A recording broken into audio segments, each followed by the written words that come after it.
Good morning, good afternoon, good evening from wherever you're listening to us from.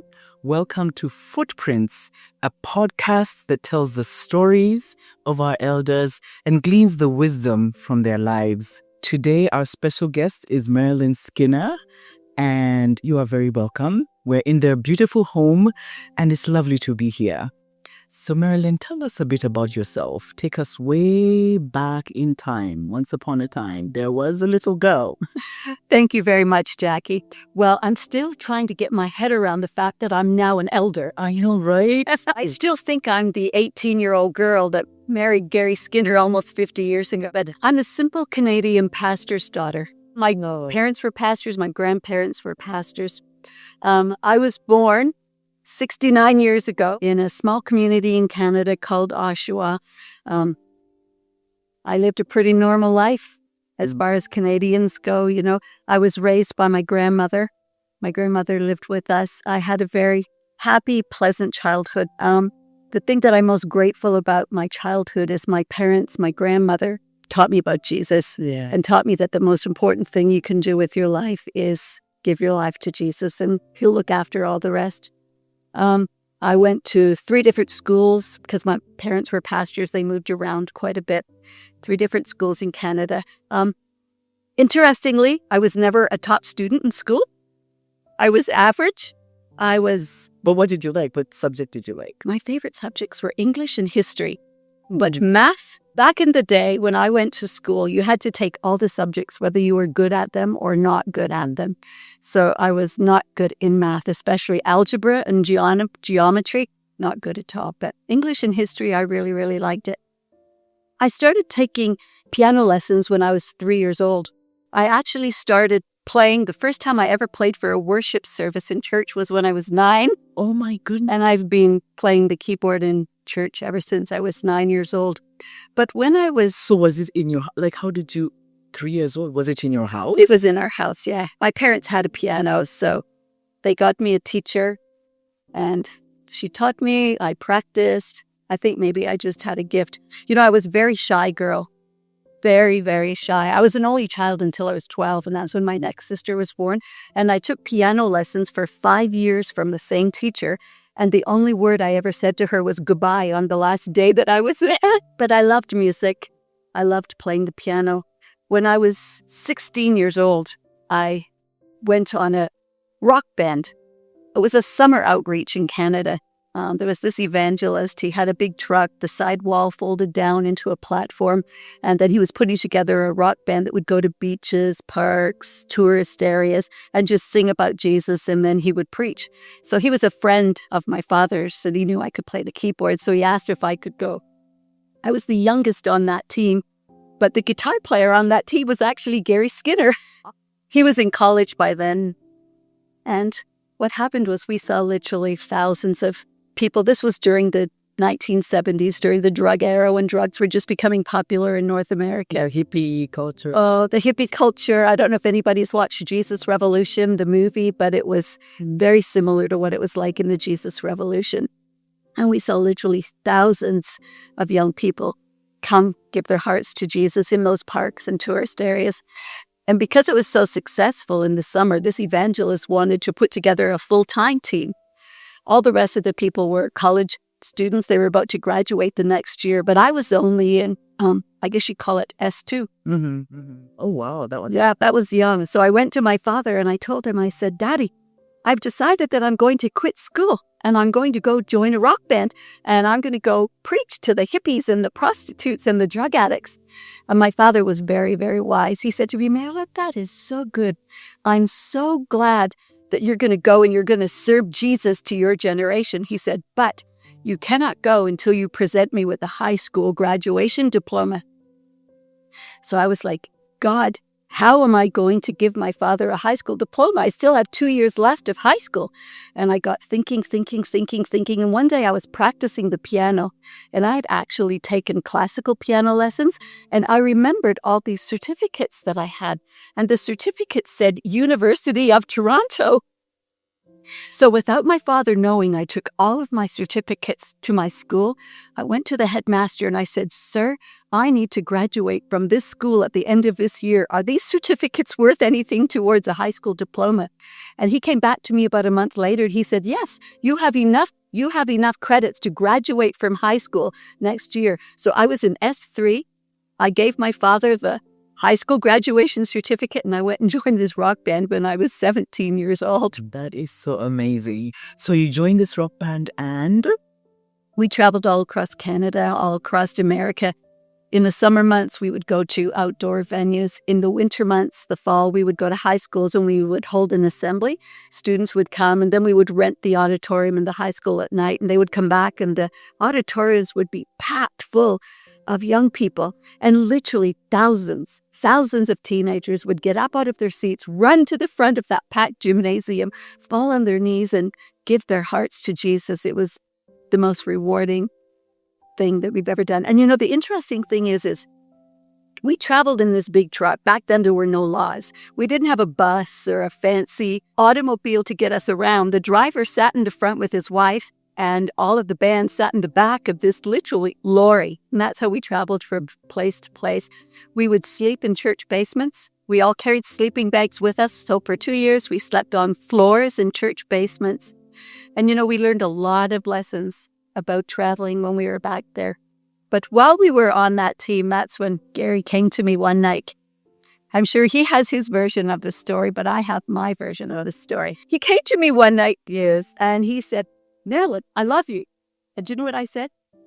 Get behind me, say, "Oh, my Jesus, girl. Oh, my Jesus, girl." I said, "You will not distract me from my call, from my destiny, from my God's destiny," because, he had long hair. Everywhere we went, all the girls would be like, "Oh," and I'm like, "I'm not going to be another one of these statistics." And he was like, "No, I wouldn't say that. I'd never had a boyfriend before. Literally, I'd never had a boyfriend before." He said, "No, we're going away for our break. I want you to go and pray about it because I really feel that you're the one for me." So I went away for my break. He went away for his break, and he can tell you what happened on his break. But during my break, I really felt God say to me, "You are going to help this man be everything that I want him to be." Wow, that's powerful. So it wasn't like it was like love at first sight. It wasn't. It was like it was a God-ordained destiny for the two of us to come together. So I brought him home to meet my parents Christmas. I had just turned 18. I just, 10 days earlier, I'd had my 18th birthday. He came home to meet my parents, and the first thing he asked them was if he could marry me. My father almost had a heart attack. But he looked at him and he said, "Oh, and when were you wanting this event to be?" And Gary said, "Oh, June." That was 6 months later. My dad said, "Oh, no, June is too close. You're going to have to wait at least a year and a half." And so we had decided whatever my parents said, that's what we were going to do. So we said, "Okay, we'll wait a year and a half."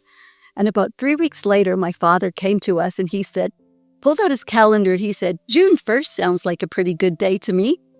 And Gary said, "You mean June 1st next year?" And my dad said, "No, June 1st this year."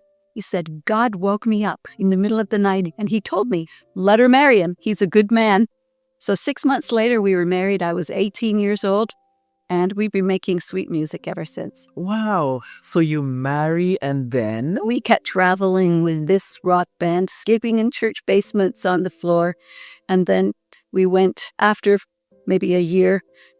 God led us to become youth pastors in a small church in Canada. It was quite interesting because we were in Florida and a very influential church came to Gary and asked him, said, "We want you to come and be our youth pastor. We're going to give you a car. We're going to give you a house with a swimming pool, and your wife can do the worship here. We're going to give you a good salary." About 2 weeks later, another man in Canada gave Gary the same offer, only no swimming pool, no car, no nice house, very little salary.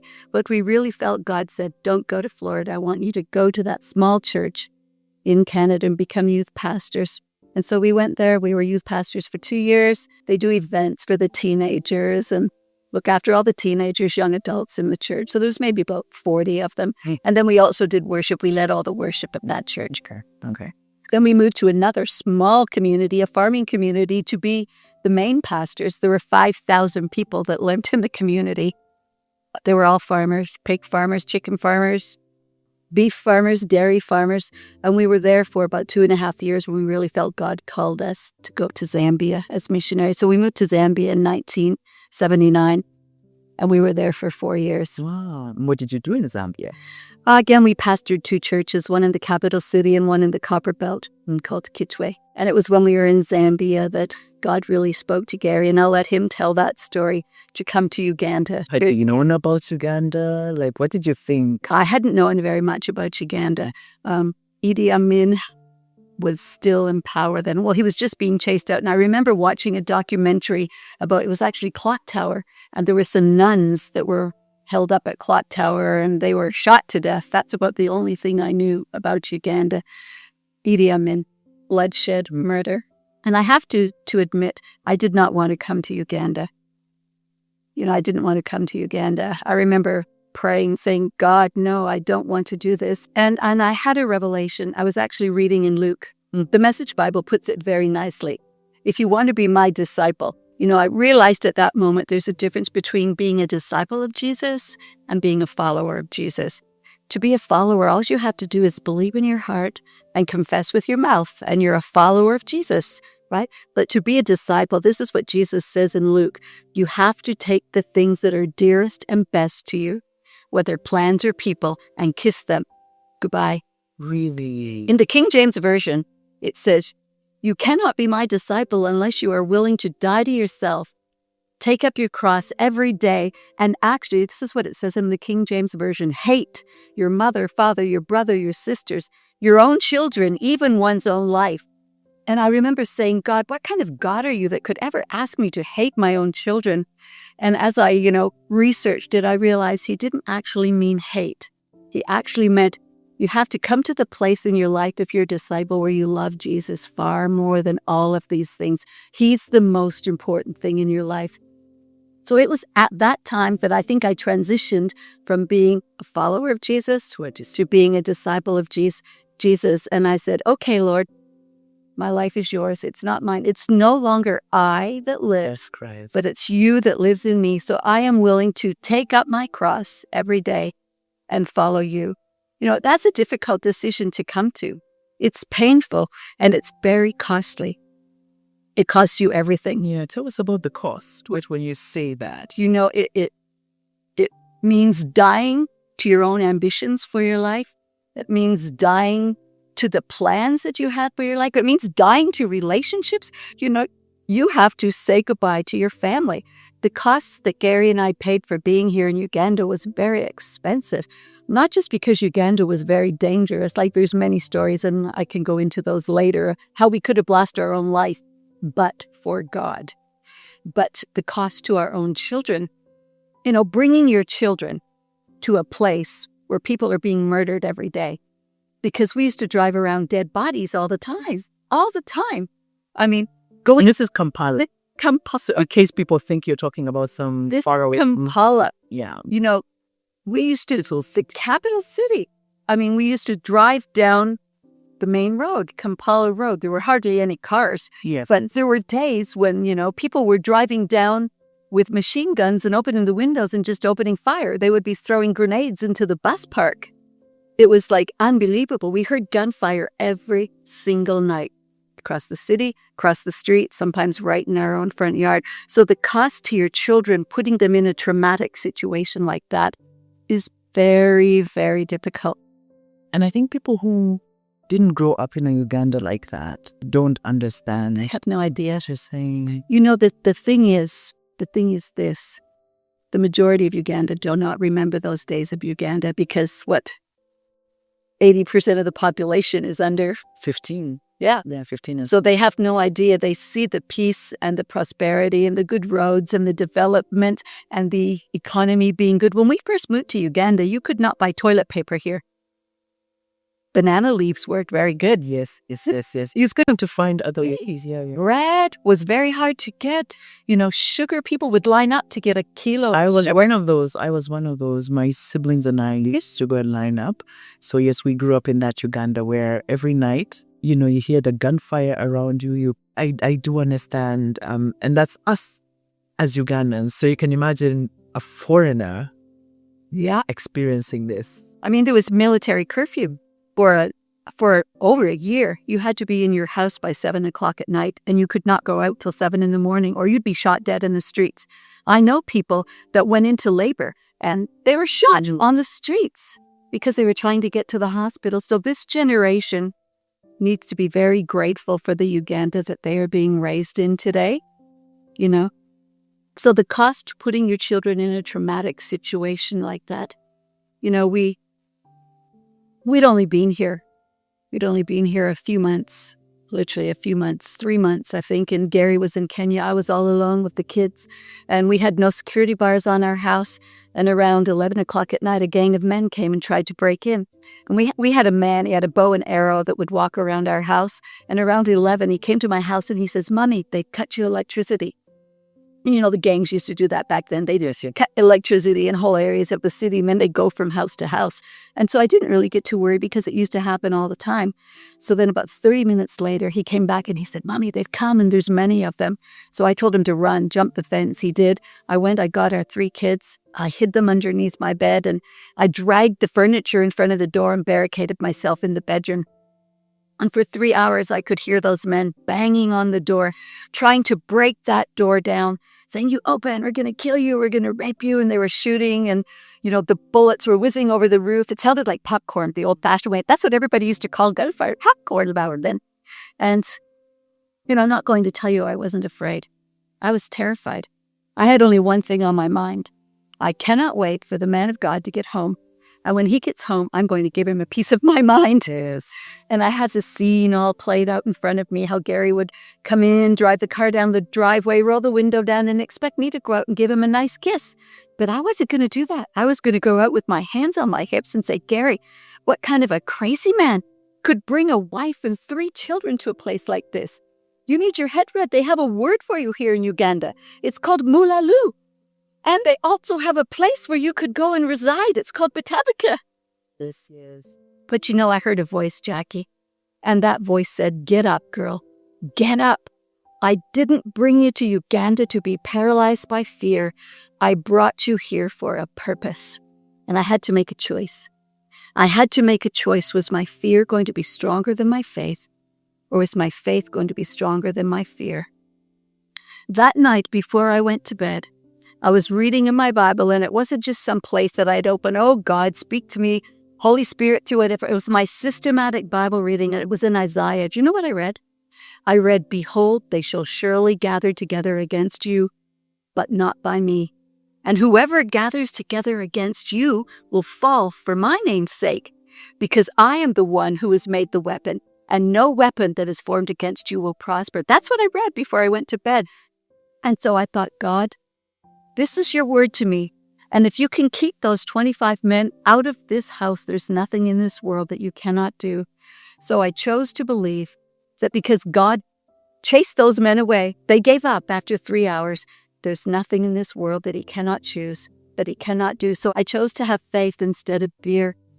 And you know, faith requires a choice. Some people run to these prophets and wherever, "Oh, lay your hands on me and give me the gift of faith." The truth of the matter is faith is actually a choice that you must make. And when you make that choice, you pay the price and you step out. Faith is like standing in front of Goliath with only a stone and a slingshot. You think you need a bazooka, but he gives you a stone and a slingshot. Oh, wow. But, you know, I'll take you back a little bit to that first night in Uganda. We arrived, the missionaries dropped us off in our house, in the house they found for us in Kansanga. It was an empty house. The grass was up to my waist. We had no food, nothing. They got back in their car and went back to Nairobi. And Gary went down to the Kansanga market to try to buy us just some cabbage, some tomatoes. I didn't want him to know that I was traumatized. So I was putting on a big front in front of him that everything was really, really cool. But it wasn't. It wasn't. And as soon as he left, I fell to the floor. And I started crying and said, "Oh God, I cannot make it in this place. I can't make it. I feel like you've sentenced me to prison and I'm not going to survive." Because that's how bad it was. I mean, the drive from the border up to here, people didn't have shoes. The desperation, the look of despair, the hopelessness in their eyes was haunting. I mean, it was terrible. And I said, "I cannot make it without you." And I felt the Holy Spirit whisper in my ear and say, Marilyn, go get your gift. When we left Canada, a woman came to the airport and she gave me a gift. I never unwrapped it. I put it in my suitcase. So I went to my suitcase and I got my gift and I opened it and it was a plaque. And that plaque said, the will of God will never lead you where the grace of God cannot keep you. And I felt that was Jesus' personal little love letter to me that, hey, you think you're not going to make it in this place, but hey, my grace is more than enough and it's more than sufficient and you will make it. Not in your own strength, but in my strength. You know, I have often thought about that verse, his strength is made perfect in your weakness. And I was thinking the other day, how can Jesus' strength be perfected through weakness? Right? Mm-hmm. And I thought, you know what? In my weakness, his strength is perfected because he shows off, because he comes through. So I was weak. We were weak through many situations that we went through, but his strength was perfected and his glory actually has been shown to the whole world. Amazing. So enter KPC. Did you how did that start? Well, I'll let Gary tell the story about how God led him to start the church, but we felt led to start a church downtown, an English-speaking church, interestingly enough, in the heart of the city. And God gave him a word through that church. I'll touch the city. I'll touch the nation. So we began looking for venues when we arrived in 1983. And places were destroyed. We went to what is now the Sheraton hotels. And I'm telling you, we went in, I forget what it was called, the Apollo Hotel or something. There was a grand piano with the legs cut off lying in the entranceway. We went up to what is now the dining room and there was like poo-poo all over the floor. It was awful, but there was no way that was going to work. Now current Serena Hotel was being used as a detention center for political prisoners. So we went to the Imperial Hotel and we really felt that's where God wanted us to start. So we started on Easter Sunday with 75 people. There were no light bulbs in the building. There was no light bulbs. There was electrical sockets hanging on, but no light bulbs. So we had to bring light bulbs, screw them in. There were no chairs. We had to air freight 400 chairs in from London and chain them to the water pipes so that people wouldn't steal them during the week. But that very first Sunday, 75 people showed up. And I like to say the most important person of all showed up, Jackie. We know who that is. Jesus. And when Jesus shows up, everything changes. People change. Cities change. Nations change. And literally over the past 41 years, Gary and I have seen the transformation of probably hundreds of thousands of people. What I say is that you cannot tell the story of church in Uganda without this amazing story. 41 years. 41, yeah. Wow. But we've also seen the transformation of an entire nation. Yes, indeed. And beyond. And beyond. And beyond. So after 2 years, we outgrew the Imperial Hotel. And God led us to the Norman Cinema, the now current downtown. And I'll never forget walking in for the first time. The roof leaked so badly that when it rained, you needed an umbrella to stay dry. The theater screen was all ripped and torn. Out of the 1,500 seats, maybe 100 worked. They were all broken. And as we walked through the side doors, Gary cried out, "Oh God, what a waste of a beautiful building." And he had a vision. He didn't see it the way it was. He saw it the way it could be. Isn't that just like Jesus? Yes, indeed. Yes, indeed. When he looks at us, he doesn't see us the way we are. He sees us the way we could be. And that's actually what faith is, not seeing things the way they are, but seeing them the way they could be. He saw it renovated, full of light, jam-packed full of people, young people, with their hands raised, and they were worshiping Jesus. And we knew that that was the building God wanted us to have. But we had a problem. Because the Civil War was still going on in the country at the time, and when the government would catch the rebels, they would bring them to that building. Many were tortured and even killed in that building. There was no way we were going to get that building. So we did the only thing we knew what to do. We began to pray. And when you call on Jesus, all things are possible. We prayed 1 month, nothing happened. 6 months, nothing happened. Actually, things got worse. The political situation got worse and worse and worse. Obote was overthrown. Tito Okello came in, as that was very, very bad days during that time. After 1 year, the American ambassador came to our home and he said to Gary, Mr. Skinner, I cannot tell you that you need to leave Uganda, but you need to seriously ask yourself, why are you here? He said, I've sent my team out. I've sent my family out. He said, I'm only remaining with Marines to guard me. Gary, do you have Marines to guard you? And I was standing behind Gary saying, yes, thank you, Jesus. You have sent a prophet to our house today. Let us listen to him. Because when I was 15 and I made that decision to be a disciple of Jesus, we got down on our knees and we prayed and we said, Lord, if you want us to leave, we will leave. But if you want us to stay, we will stay. And God spoke again. I didn't like his answer. Yeah. He said, don't go. Go and ask to use that building for 2 weeks. When you go in, you won't go out. So we went to the army and we asked if we could use the building for 2 weeks for special meetings. We told them we'd clean it and we'd paint it. And I think the idea of free paint appealed to them. So they told us we could use that building for 2 weeks. In the middle of 2 weeks of special meetings, when hundreds of people were coming and finding new freedom in Jesus Christ, Yoweri Museveni marched into Kampala, overthrew the government, leaving us in that building. All the soldiers that had occupied it fled from that building. We have never left since January 1986. God miraculously gave us that building. And every Sunday we see with our eyes what Gary saw in his vision. Jam-packed, full of light, young people, old people, children, parents, families standing with their hands raised, worshiping the King of Kings and the Lord of Lords, not just once, but many times. And the campuses have been multiplied many, many times over. And I say to myself as I look back on my life, I was reading in Luke chapter 6, there's trouble ahead when you think you've made it. Mm-hmm. What you have is all you'll ever get. And I've often thought to myself, if we had left with 200 people in 1986 because we thought we'd made it, what we had would have been all we'd ever got. But you know what? We decided to persevere. Yeah. We decided to keep trusting Jesus. We decided to keep going on.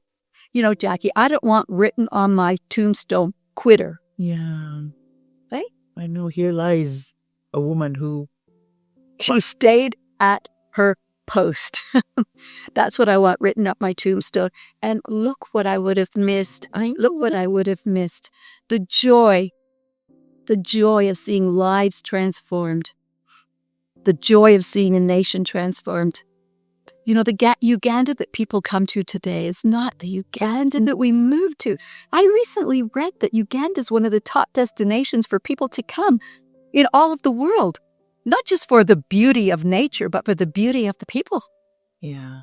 And who would have thought? Who would have thought? Because you know what? Jesus despises in taking the things that everybody else thinks are nothing. The things that are broken, the things that are trash, the things that are ruined. He delights in putting them back together again and then putting them on display.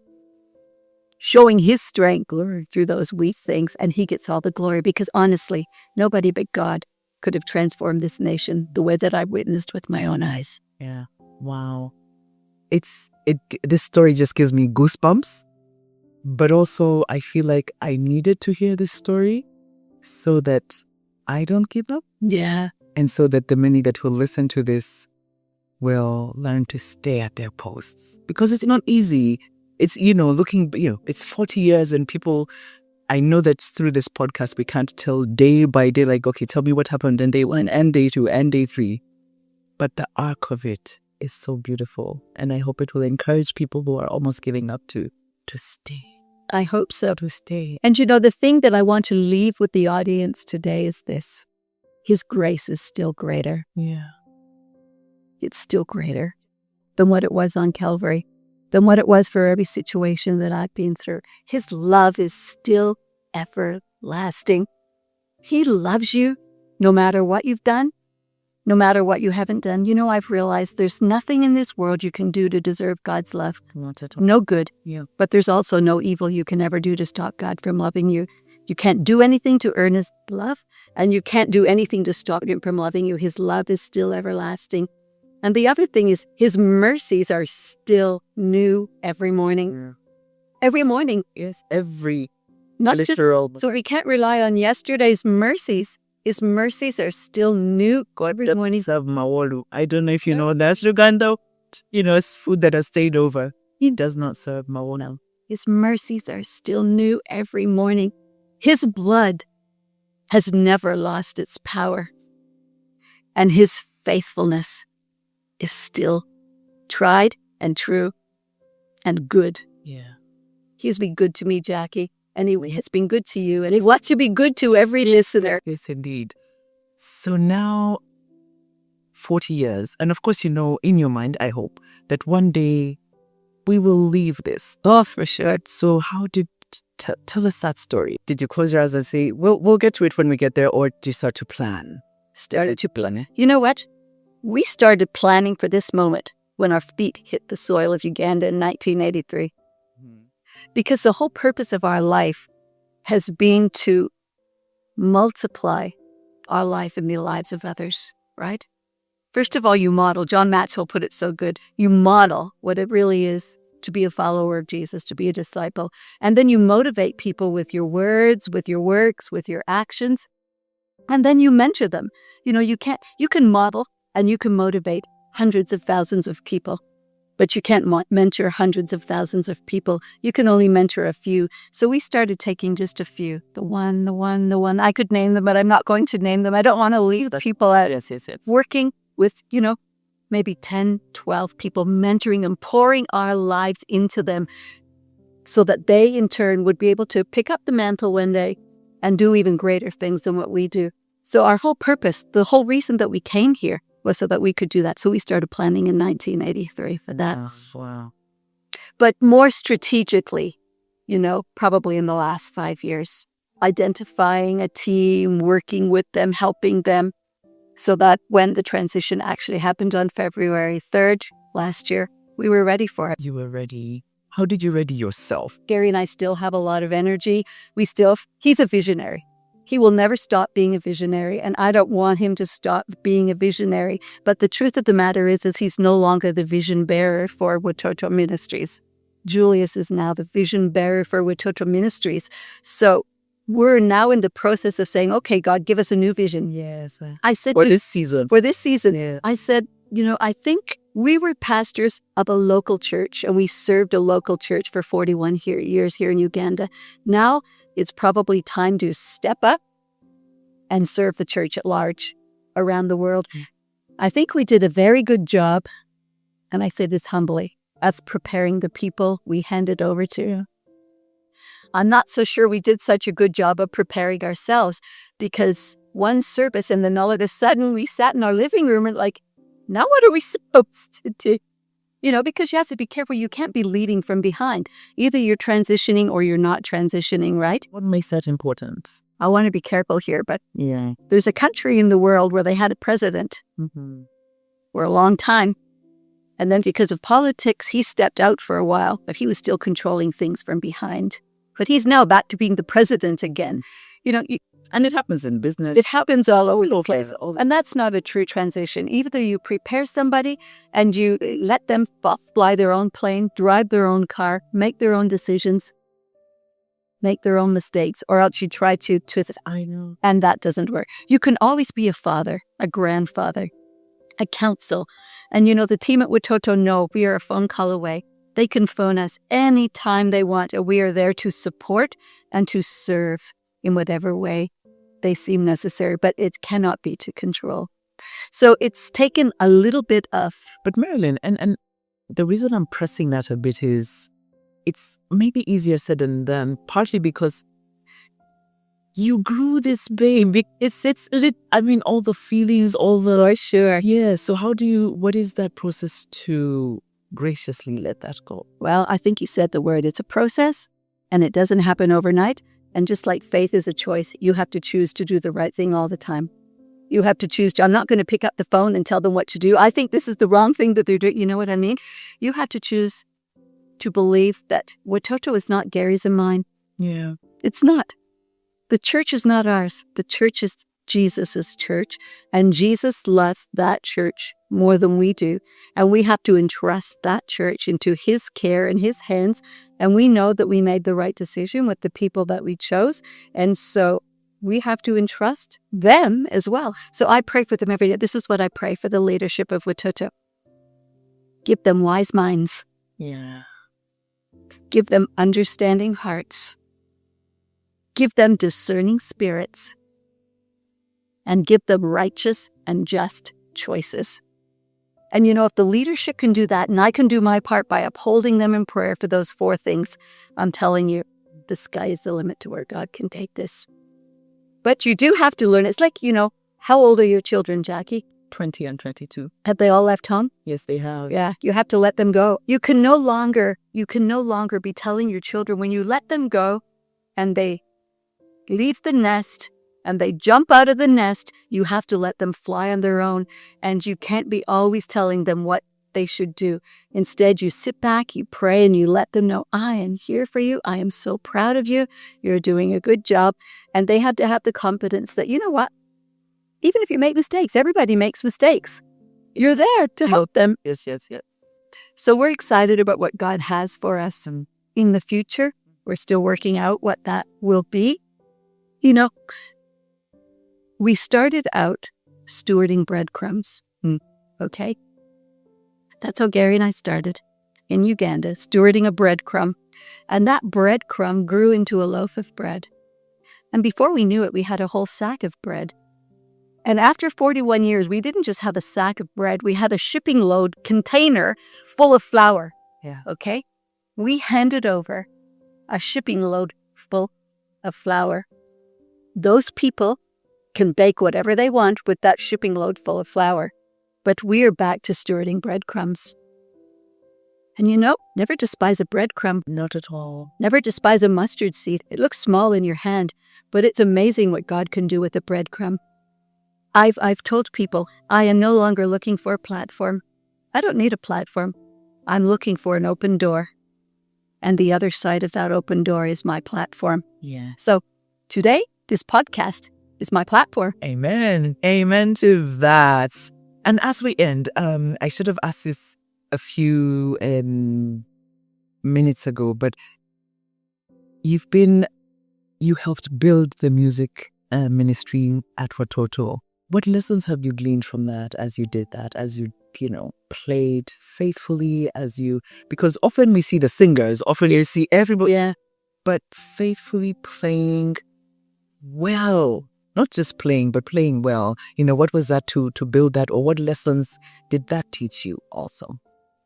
Well, to play well requires skill and it requires discipline, okay? Nobody who is skilled at anything, whether you're a sports player or a musician, lacks discipline. You have to have discipline. So a lesson that I learned was this: if I'm going to raise up other people to do what I do, and it's a testimony to itself. I haven't played the keyboard in 5 years. Yeah. 7 years, because I poured myself into helping others take the skill that I had and teach them the principles of discipline so that they could even excel. Yeah. If they asked me to go back and play the keyboard today, I wouldn't be able to play nearly as good as any of them. Yes. So, when you have a gift, you should never hold on to it and keep it to yourself. I think that's the lesson I Give had. your gift away. Because when you hold on to it and keep it to yourself, it will never outlive you. When you die, your gift dies with you. But if you can take the gift that you have, whether it's music, sports, cooking, it doesn't matter what that gift may be, and you can invest that gift into the lives of others, that gift will outlive you for generations to come. As long as you taught those people, don't hold on to this gift that you have, pass it on to other people. Yeah. And I think that's a beautiful place to land. Give the gift away, whatever it is. Stay at your post. Faith is a choice. So many beautiful things. And thank you for the beautiful legacy you and Gary have built. Like I said, I don't think the story of the church in Uganda can ever be told without a chapter, maybe several, on Watoto Ministries. And we thank you so much. Thank you, Jack. Thank you for being our guest today. It's been amazing. Is there one last thing you want to say? One last thing? Jesus never fails. I'll leave it at that. Stop and think about this. Thank you so much. Thank you, Jackie.